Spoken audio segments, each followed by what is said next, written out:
Dear church, let's talk about communication.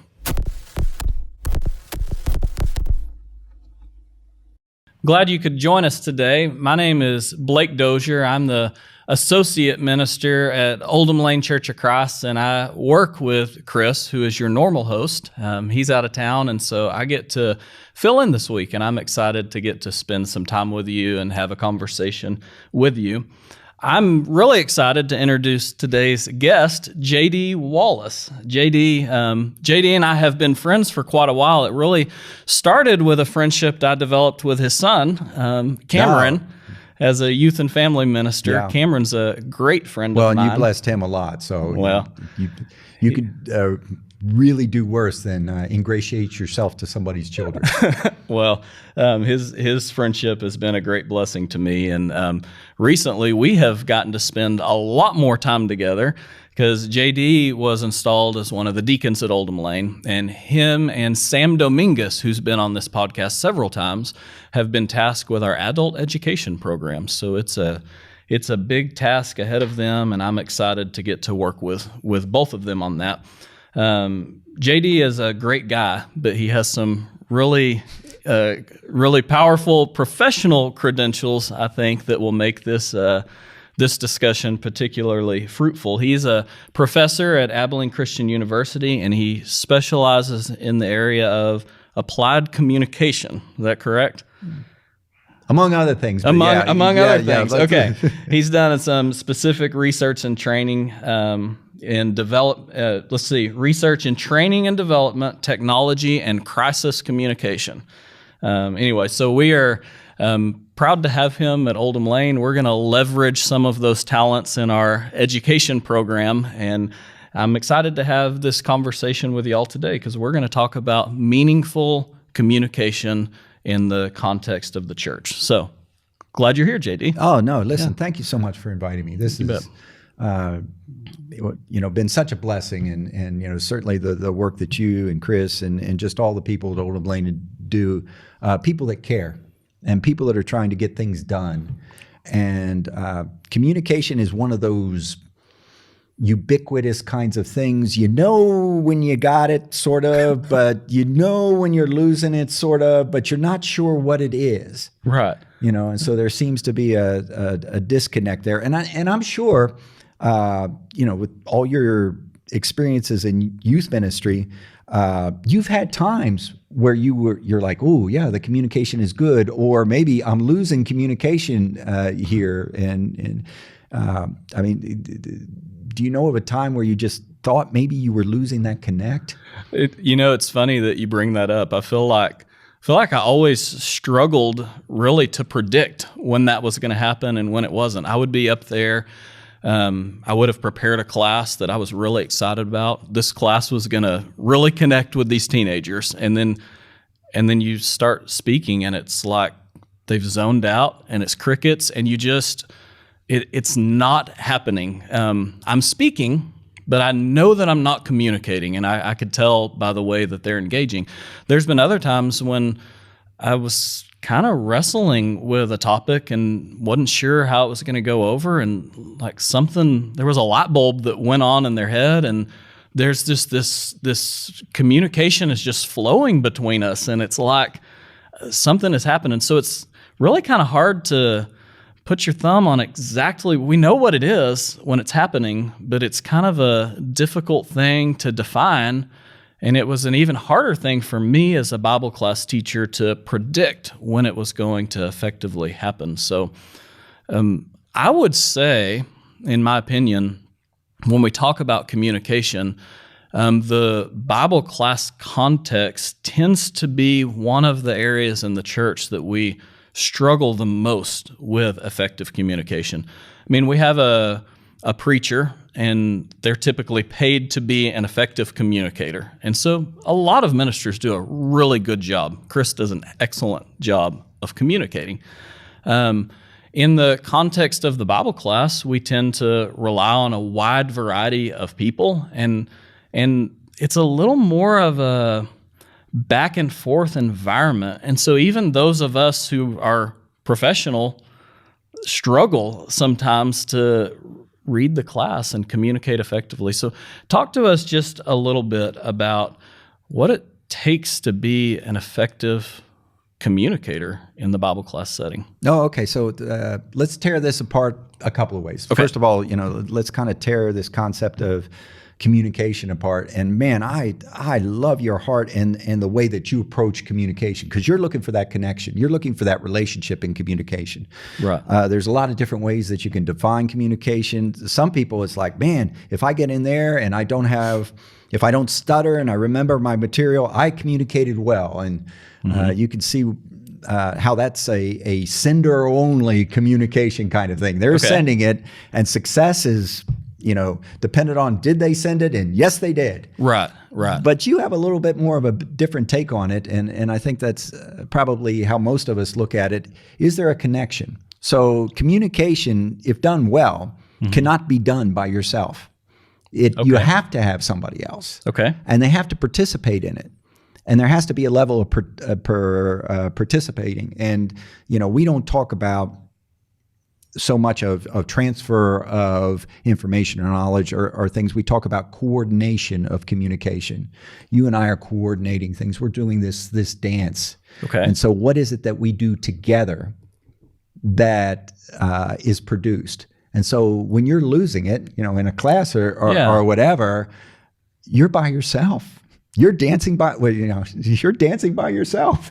That's a good way to put it. I've felt that. It really is actually, that's a scary thing as a teacher when you feel that kind of the isolating. My partner left. And aloneness. Yeah. Like I'm up here talking, but I'm just kind of on display, and there's really, it's a pretty vulnerable spot to find yourself in. Well, and if you don't have that feeling, you can go do it in the mirror and just have a good time because, because you don't need the connection, right? Yeah, absolutely. But at the same time, you'll see the ebb and flow of that connection. Okay. And even mundane things, how can they be done with two parties as opposed to one party? And you could be doing it to individuals, but even to a class. Is there a zone, or is there, this class is just really, is there that connection? Was something happening that you couldn't have done by yourself? Right. And what is that something? Now, it could be we're creating knowledge together. And so there's things that you can tell people, but that's not two parties. But it's like, what can we know together? And so there's this co-creation of knowledge, or you're sharing a field of experience, or you're enlarging fields of experience between you and other people, and trying to get that connection. Or maybe it's something about validation. You can't self-validate and call that, kind of communication. It's kind of like stealing the cookies and taking a bite and saying, "Does that taste good?" Well, I think it does. I'll validate that. I'll take another bite, right? You need a second opinion. Okay. You need somebody, to have that validation. So you may be trying to be giving information. You may be trying to give validation. You may be trying to give emotional support, but it's something that you're trying to do together. So as a Bible class teacher, you kind of need to say, okay, what is it that I'm trying to do? So kind of step one is wrapping our mind around this idea of communication being a two-way street. Let me ask a question. Well, that's one definition of communication, and okay. And I've been in Bible classes where it's one way. The person, they have no connection with me whatsoever, and maybe I took some stuff away from them. Okay. And so let's not invalidate that 100%. Well, that was kind of what I was going to ask. Is this always going to look like a back and forth conversation? I mean, it doesn't seem practical in the Bible class setting to have a conversation like you and I are having now. So what does two-way communication look like in the classroom setting when one party is primarily tasked with speaking and the others really don't have the floor to speak as much as, does it always need to be a conversation, or are there ways to communicate for it to be two-way, but not always verbal. Well, and there's some ways to enhance that, and it doesn't always have to be verbal. It could be nonverbal. Okay. So I'm couching the message, and when you're having a disengaged audience and they're not giving you any kind of nonverbal feedback, boy, that's pulling a heavy sledge. Have you ever been in those classes where? Man. Oh man, I have.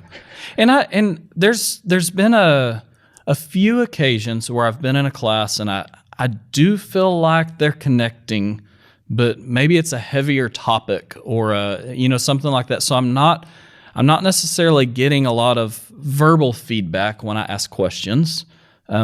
But I don't necessarily feel like I'm isolated. You're seeing the nods, and they're not asleep. That's always helpful. When someone starts falling asleep, you've kind of lost them. Yeah. Well, no, and I teach a lot of 8 o'clock classes in the morning. Oh, yeah. Okay. So you know all about that. Oh, yeah. And so there's the pulling the sledge. Yes. And for sometimes you have to pull the sledge for 20 minutes and then some people engage. You get the nonverbals and they're starting to connect and some, you've got some other, where you're saying, oh man, the zone's starting to light up here. The class is starting to warm up and we're starting to connect in some things. But there's some things that Bible class teachers can do and they can look at some things. And I mean, there's just scads of ways to develop content and text. And I think a lot of times we're so worried about the information that we're not looking at this communication element, or certainly not the transformation element that we would like to have in the class. We're worried on, am I delivering the content? Well, that's great. But that's a sender-oriented thing. I'm throwing it out there, but if nobody's taking it away, then you're going to just have less traction, less impact. And so we'd like to be impactful teachers. So are there things that we can do to be impactful? And of course, there's an infinite list. And sure. But there are some things that we can do. Now, I do research, and so everything, almost all roads lead to assessment for me. So that's that's unfortunate. But my thinking is, well, let's look at the audience that I have, and so let's look at their receptivity. Okay. Because let's suppose I'm in a village and people are walking 4 miles to get the message from the village. They're going to be highly receptive. I mean, they've already exerted huge amounts of effort. This is important to them. Okay. So college student who showed up to a 9 a.m. Sunday Bible class. When all their friends are sleeping in, has put a different level of effort in than, say, a sleeping junior high student who was dragged to church by their parents and plopped down in class. I'm not saying they're all like that. No, and they're not. Yeah. But that is two different. Okay. And we can categorize them, and obviously there's a continuum. They don't just fall into these two groups. Absolutely. But you've got hostage audiences and voluntary audiences. And, people that volunteer to be there, they're going to be more receptive. So as a teacher, it's going to be important for us to have an understanding of kind of the spectrum that our audience may be on as we're preparing and as we're coming into the classroom setting, kind of understanding where they're at. Understanding where they're at. And if they were plopped there by their parents, then, or they have to be there because their kids are there, or, their family has gone here for 20 years, so they have no choice. I mean, sure. I mean, there can be a sense of duty sometimes. There's a sense that brings people in, but that doesn't necessarily bring with it receptivity. So you're going to have to draw those lines of, why does this connect to you? So be thinking about, okay, where is it that they are? So, for that high school student, where is it that they are and what are the things that they consider important? Be able to connect to some of those things. And, the high school people, they're marvelous people. They're way more spiritual than I think that they get credit for sometimes. They really are. But what I'm hearing you say, I think, is that we're not necessarily handed this audience set in stone. There's some things we can do if we rightly discern where our audience is at, then we can approach it in a different way, and we might be able, with some skill and some thought, to take that junior high student who's half asleep and was forced to be there by their parents and spark something Absolutely. in them that allows us, that opens them up to this back and forth of communication. Yeah. But without doing that, It's not luck, really or maybe yeah. it's just based on your relationship and how much they like you. And certainly we know that connects to some of those things. And there's two factors that tend to feed into that, motivation and ability. Are they motivated to buy whatever it is to participate? And if they are, then okay. But do they also have the ability? You see various teachers at various levels of sophistication, and you have just a great teacher. And I've been in these classes too, where, man, it is like way over my head. And I'm thinking, wow, they are so smart. That was such a great class. But what did I take away from that class? Not a whole awful lot, except for, being pretty impressed. Okay. So we have to have the ability to be able to, consume what's going on. So maybe we don't have the background, or, maybe we don't even have the experience that, some things I have. And, my Greek and Aramaic is non-existent. So, when you go down that road, I'll try to hang on, but, do the best that, best that I can. So they have to have the ability, but then they also have to have the motivation. Right. Okay. So, receptivity of the audience, but then another thing, and people forget this one, I think, as a teacher, is your credibility. Okay. As a teacher. And there are things that you can do to enhance your credibility with the audience. I mean, So when you say credibility, you mean whether or not the class thinks that you're worthy of standing exactly. in front. It doesn't matter, how many publications I have, or if the class doesn't think I'm credible, I'm not credible. I mean, the audience makes the decision about whether you're credible or not. Okay. So you've got to make that connect. Now, clearly, once again, if they walked 4 miles to get, to your class, then you're credible. So sometimes your credibility can cultivate receptivity. Absolutely. They're definitely connected. Okay. Yeah. So if I charge an obscene amount of money for some consulting or something, I walk in the room, I don't worry about credibility, because these people have self-selected and had already given me signs of, we consider you to be, credible. But specifically in the church setting, in the Bible class setting, how can a teacher build some credibility? What's that going to look like? So we got a couple of things that you can do. I mean, the audience will be the ultimate determiner, but there's some things that you can do. One is impressions. First impression. You don't get a second chance to make a first impression. Okay. So. And it may sound dumb, and it's just what you're always running late, and you're always there, and you're not really prepared, and you're nervous, and so obviously that's not going to be good impression management, right? And so if you're always there on time, at least you're not diminishing your impression by lack of performance. Right. Now, once again, if I've already got that huge credibility, then me being late is not going to be a big deal. Right. But at the same time, if I don't have that credibility and, I'm late, or, I've got technology, but I haven't done anything with my technology. So it's kind of, I'm making it up as I go along, and I'm spending 15 minutes trying to, make things work. You'd be far more credible if you'd check that out a little bit beforehand, so that it works. And nobody notices it when you do it well, but if you do it badly, it sort of diminishes the impressions that you have. Puts a little seed of doubt. These little tangible things, kind of at the beginning of a class, can cause an audience to disconnect or feel like, okay, this person has put some time in, they've put some preparation in, they care about this. Oh yeah, absolutely, and that connects in powerful ways. So you got that, but then there are some other factors that you can do to connect to credibility, and they've researched award-winning teachers, and they said, what kind of factors do learners determine whether they like these teachers or not? And there tends to be two. One is competence. So are you competent in your material? Okay.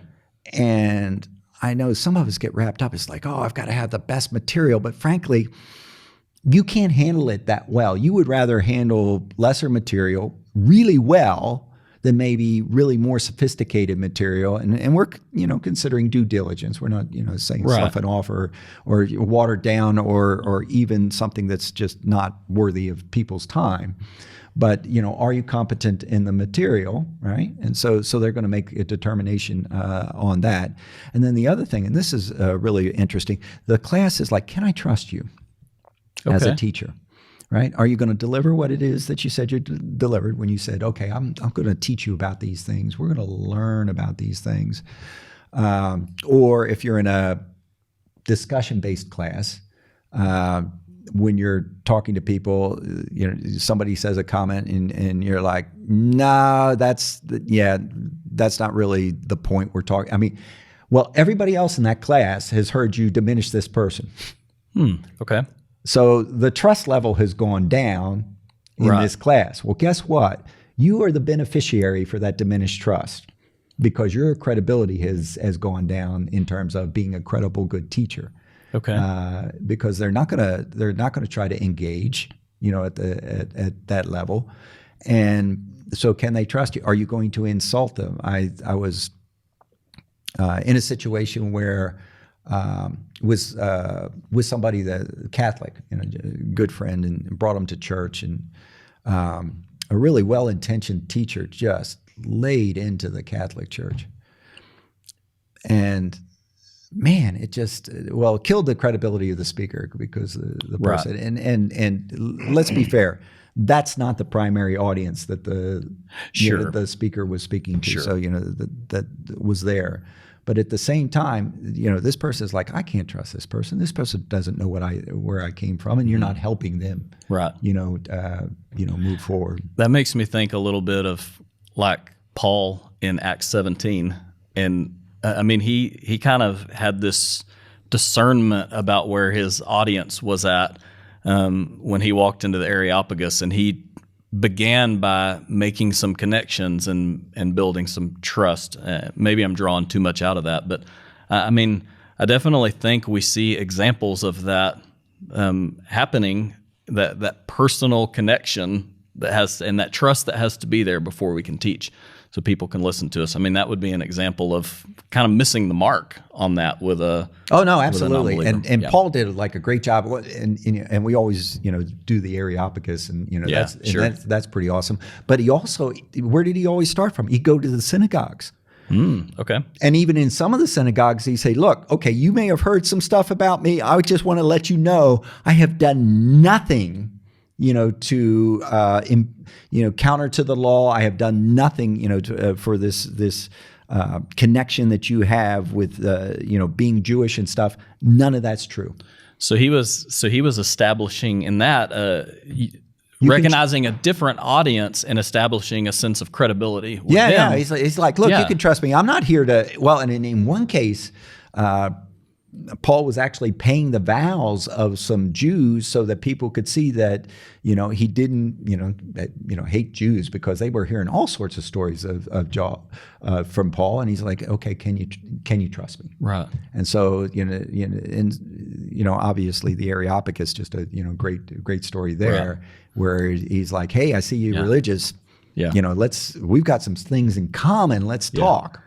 And so that's a trust builder. That one kind of sticks out because it was a pretty different audience than the norm. But I've never made that connection that he was also establishing the credibility with some of these other more familiar audiences. First thing he'd would be go into the synagogues, which you would think is, Paul, he's the Gentile guy. No, he would, let's find a synagogue, let's talk to them, because that's where the connections are. And, he would say, okay, look, I want to help you guys. I want to give you added value. He's really, really, kind of connecting to the Jews, and even when he was talking about to the Gentiles, he says, I'm talking to the Gentiles, but hopefully you'll get jealous and you'll want to come hear this. Yeah. And so I think Paul really. Well, he had a genuine heart for people, and so he was just really, really trying to make that connection. Right.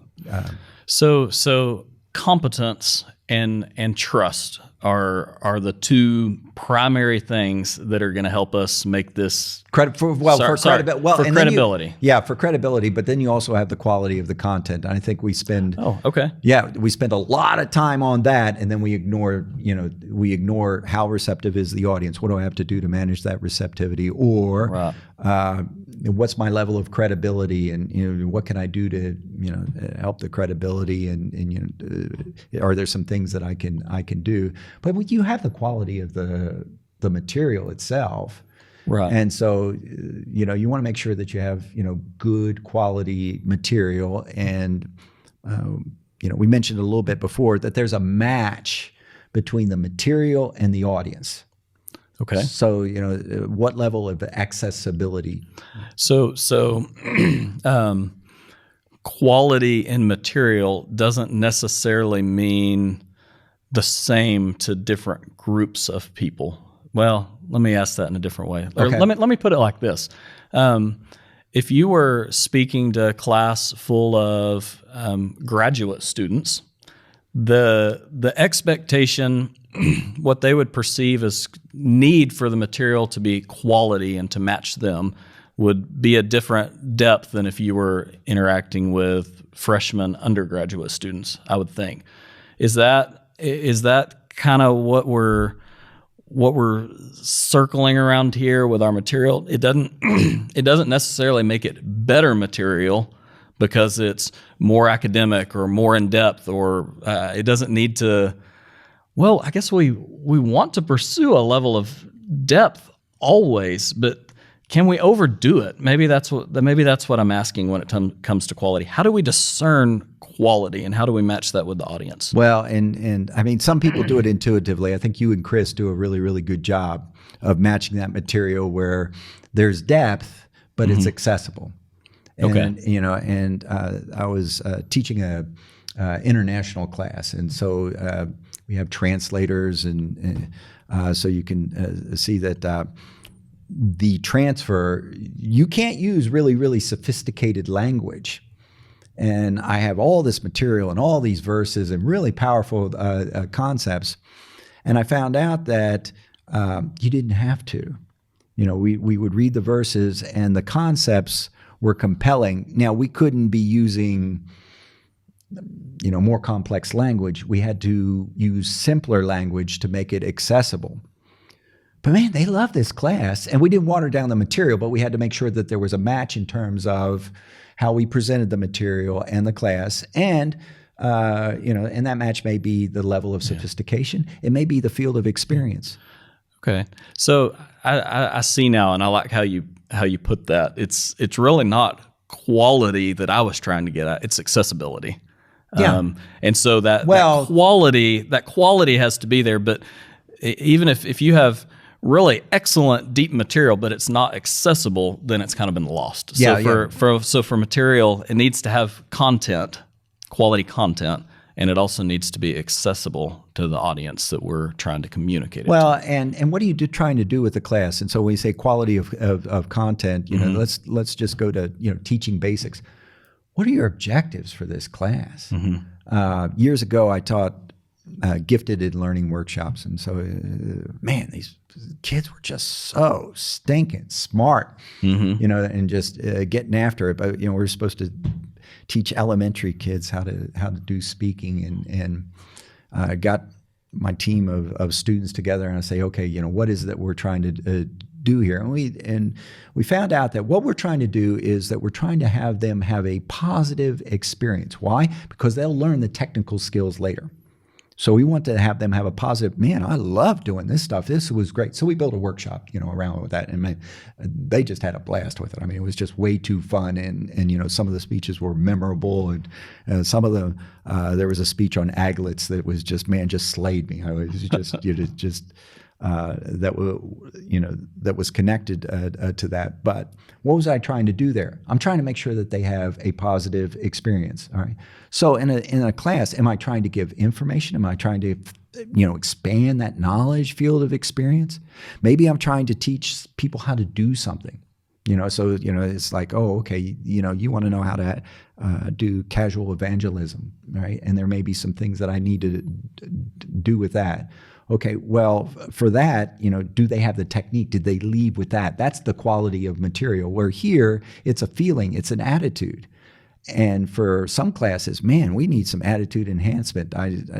Chris is doing a great job with this all-in a series that he's doing, but he's like, hey, man, we've got to have this emotional connection. Right. And even those of us that have been in the church for a long time, our emotional connection wanes. And so maybe that's what I'm trying to do with the class. And obviously, you're not trying to do one thing. And you certainly are going to have the content, and it's going to be spiritually connected. But am I trying to teach you about a certain book and all the intricacies of that book? Okay, that's pretty knowledge based. Am I trying to have you have some kind of emotional response or emotional connection? Then that's my objective. You're going to have two very, very different classes, or prepare for them two very different ways in order to be able to have those objectives. So you need to know what it is that you're trying to do in your class. Now, some people, I'm just trying to get through it. Oh, okay, so survival. No, and we want to survive. Let's not, I've taught a few classes that the goal was survival. Yeah, absolutely. It's like, okay, you called me at the last minute, and we need to be able to get through it. So great stuff. But if you have some time and you can put some preparation into it, write down. It's like, okay, if I had like the just killer class, what objectives would I have? And so it might be people should know something that they didn't know. Or it might be, do they have an attitude that they didn't have, before? Or it might be, can they do something? Right. Years ago, I went to technology training and did technology training. They would teach us all the bells and whistles about the technology. Nobody knew how to do anything. Like PowerPoint, here's all the things that PowerPoint can do. And you're like, wow. You step out of the class, you've been in there for 4 hours, right? It's like, okay, show me something on PowerPoint. Well, I don't know how to do it. I just know how it does. Yeah. Right. Okay. Good class if it was for information on what PowerPoint was supposed to do. Bad class if I was actually supposed to, leave the class with a skill set. See, that's interesting that you would bring that out, because I feel like maybe sometimes we oversimplify. We look at this big picture of what we're supposed to be doing, and we kind of put we don't think critically about what we're really trying to specifically accomplish in a class. So, we use the tagline, or have for years, make and grow disciples. Yeah, no, I love that tagline. And I love that tagline. Oh, man. And there really is a sense. It makes goal development. And everything ties back to that, but we have to think maybe a little more granular as we're preparing some of our classes. How is this class going to help equip these students to grow and become disciples? And so is that an attitude change? Is that an action that they need to take? And that could change the way that we formulate and ask our questions and to present the material. I haven't thought about it specifically like that. No. Well, look at the class, and you were talking about high school. Some of those people have not 100% decided whether they're going to be disciples. Right. So, I need to work on some hooks there. Yeah. You go to the, older classes, they've made that decision. They're there all the time. They made the commitment. And so they want growth. It's like, oh, okay, so now I've got to figure out where is it that they are and how can I provide them some kind of growth. Right. And growth could be knowledge. It could be, commitment, emotional, kinds of things. It could be, additional arrows in the quiver where they can do things that they couldn't do before. Right. So as we're kind of wrapping up this conversation, I would assume that we have a lot of listeners out there who are actively working to effectively communicate the gospel. We have a lot of Bible class teachers that are listening in.